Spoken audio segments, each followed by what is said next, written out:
All right, so today we're going to try something a little different. Oh, Yeah. It's not like our usual deep dives. Okay.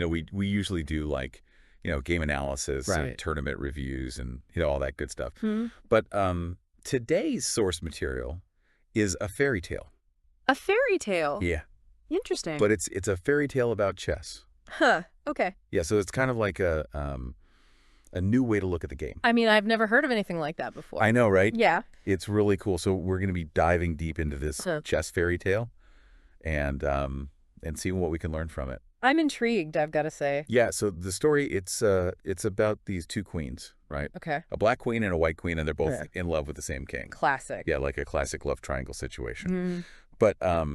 But here's the thing. What's that? They refuse to use pawns in their game. Oh. Yeah, it's like they see pawns as, beneath them. So there's like a power dynamic there. Yeah. Right. Exactly. They're looking down on the pawns. Exactly. And this kind of like disregard for the pawns, it really highlights this rigid social hierarchy in the story. So like a commentary on society, even. Yeah, it makes you wonder. Yeah. Like if pawns are often underestimated in chess, Mm-hmm.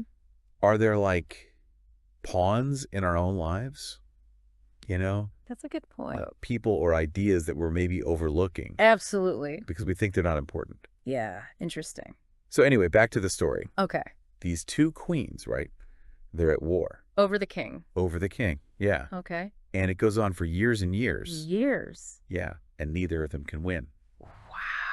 They're stuck in this like epic stalemate. Huh. That sounds frustrating. It does, right? Yeah. Like imagine playing a game that just never ends. No winner. No winner, just constant battle. I feel like we see this in the real world sometimes too, Oh, It's like in politics, for example. Yeah. You get two sides that are so dug in Right. to their positions and they just refuse to budge. Yeah. They're so focused on like defeating the other side that they forget about like the people they're supposed to be representing. Exactly. And it's the people who suffer Exactly. in the situation. Yeah.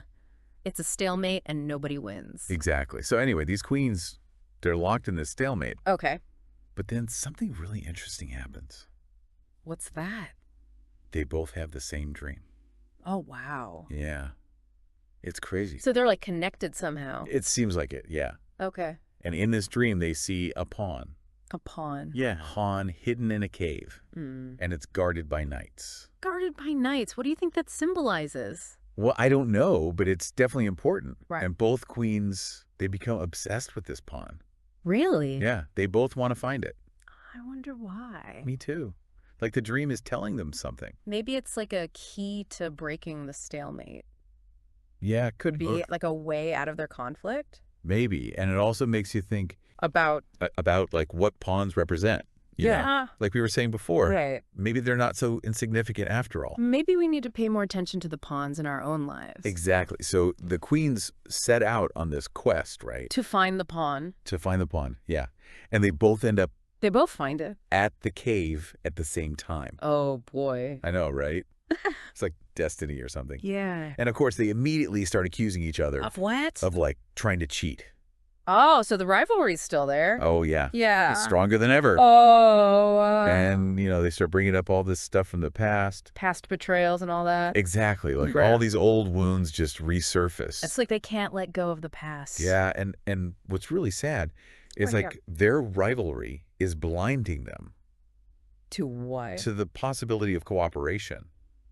You mean like they could find the pawn together? Exactly. Like maybe this pawn is Yeah. something they need to work together to get. But they're so caught up in their own conflict that they can't see. I guess it shows how our past experiences can really shape our present, Yeah. Like if we've been hurt before, it can be hard to trust people, Totally. even when it's in our best interest to cooperate. Exactly. So anyway, things get pretty heated at the cave. I bet. And the pawn. He hears all this commotion going on outside. Oh, no. I know. And he wants to leave the cave. Really? Yeah, he wants to intervene. But the knights are guarding him, right? Yeah, and they're like, no, you can't go out there. It's too dangerous. Exactly. Okay. So now we're left with this like huge cliffhanger. So what happens next? Does the pawn go out? We don't know. Oh, man, that's a good hook. I know, right? It makes you really want to know what happened. And it also makes you think about, like, what would happen if the pawn did intervene? Yeah. Would it make the conflict worse? Or could it actually be the key to peace? Exactly. Like maybe the pawn represents a new Yeah. perspective, a way to break out of the old patterns. Like a first start.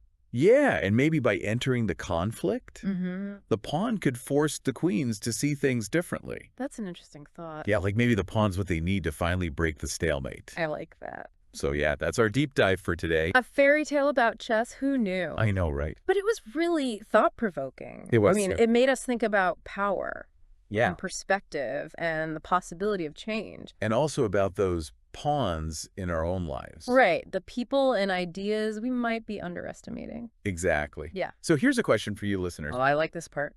What are the pawns in your life? Yeah. What new perspectives or ideas could help you break free from your own stalemates? I think I'm going to have to think about that one for a while. Me too. It's a really good question. It is. Thanks for joining us on this deep dive. Until next time. See ya.